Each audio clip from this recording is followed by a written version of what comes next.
Welcome to Free Speech TV. I'm Nagin, Correspondent.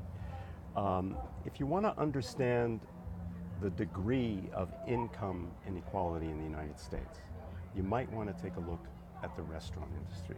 It's the fastest growing, one of the largest, most profitable industries in the United States. It also pays its workers the lowest wages. And this at a time when we're spending more money eating out in restaurants than at home.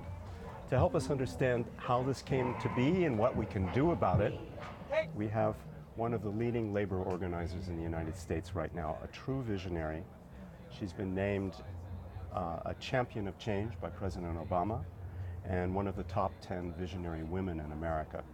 Welcome, Saru Jayaraman. Thank you. Thanks for having me. Thanks for being with us. So tell me a little bit about how you came to this work and the genesis, your story. Yeah. Well, I had been organizing immigrant workers. My parents are immigrants.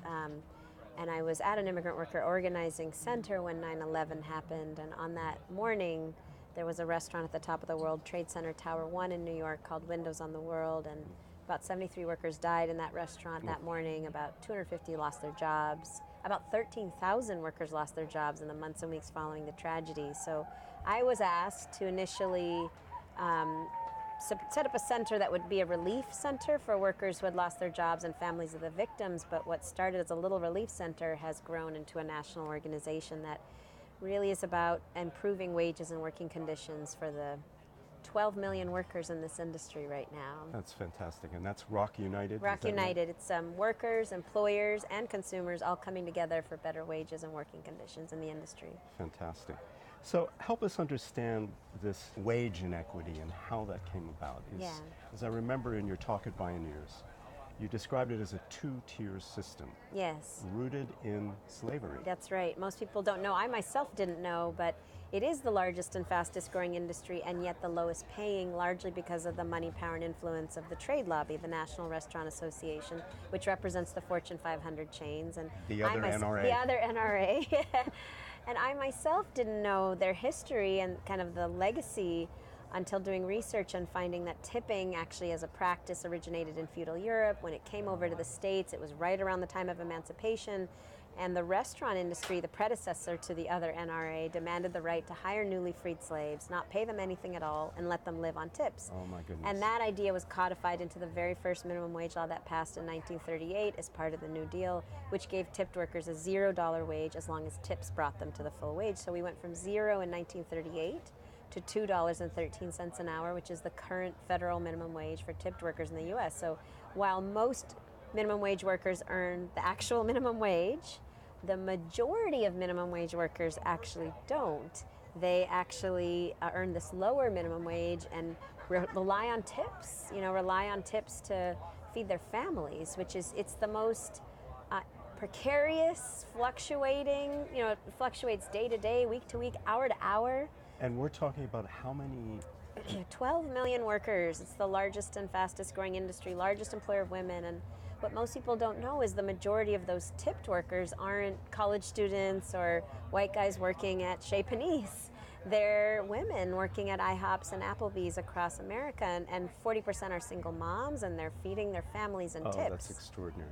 And this system exists in 43 states? Is that correct? 43 states. 7 states have gotten rid of the system, and we've done a lot of research and found those 7 states are actually faring better on every measure than the 43 states. Higher restaurant sales per capita, higher job growth in the industry, higher rates of tipping even, lower rates of sexual harassment. But in the 43 states, you've got a largely female workforce living on wages of $2 and $3 an hour and having to mostly survive on tips, and that means they have to tolerate the worst sexual harassment of almost any industry. Explain how that's related to sexual harassment. Well, when you're a woman, you work at an IHOP in Texas or New Mexico where the wage is $2.13 an hour, you must tolerate all kinds of inappropriate customer behavior in order to feed your family and tips. You have to put up with it, and in fact, our research shows for most of these workers, management is actually encouraging them, dress more sexy, show more cleavage, wear tighter clothing in order to make more money in tips. We've had women workers tell us, the manager sent me home saying, go dress more sexy, show more cleavage, and come back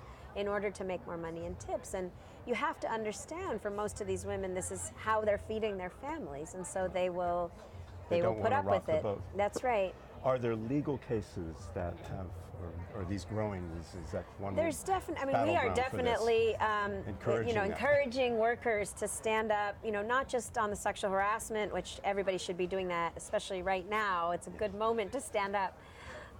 But also because I don't think most workers even know across the country that if your tips don't bring you up to the full minimum wage every hour that you work, the boss is actually supposed to pay you the difference. And the boss is supposed to make sure that when you're earning the lower minimum wage, you're not doing things that don't interact with the customer, because what an incentive. Pay somebody $2 and $3, have them clean the bathroom, have them clean the kitchen, have them restock the glasses, rather than interact with consumers and actually get that tip. So there's all kinds of laws surrounding this horrible two-tiered system that most workers have no idea about. Yeah, and employers too. And so we are encouraging more and more people to realize, A, stand up for your, work with us. We can help you stand up for yourself, but also, actually, we just need to get rid of this system, because everybody, as here in California, everybody should be paid a full wage and let tips be on top of that, as they were in feudal Europe.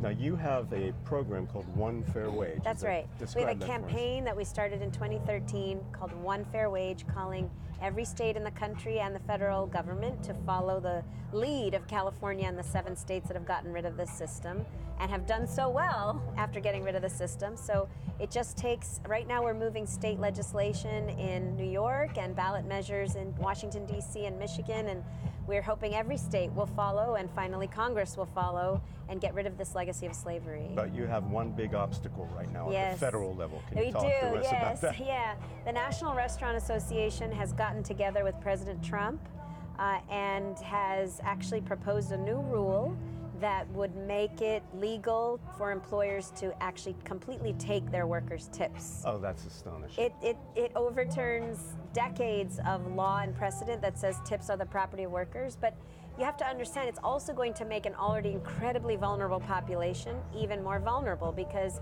here they are putting up with sexual harassment from customers to get the tips, and then having to put up with anything they might confront from the manager, who would have the right to keep those tips. And so the level of master-slave absolutely, and literally, we always used to call it a slave wage, not knowing that actually it is a legacy of slavery. That's extraordinary. So if our viewers want to become involved, what can we do? Yes, so there's an immediate step right now to stop President Trump from being able to take workers' tips. I mean, he's a restaurant owner himself, and he wants to be able to keep his own workers' tips. No self-interest there. Yeah. So to stop this, you can tell Secretary of Labor Acosta no way by texting TIP, T-I-P, to 225568. And hopefully that will reach a tipping point and we'll change this. That's right. It will. We will stop this, and we'll get one fair wage for these workers. Saru Jayaraman, thank you so much. Thank you so much. You're a very inspiring person for us to have.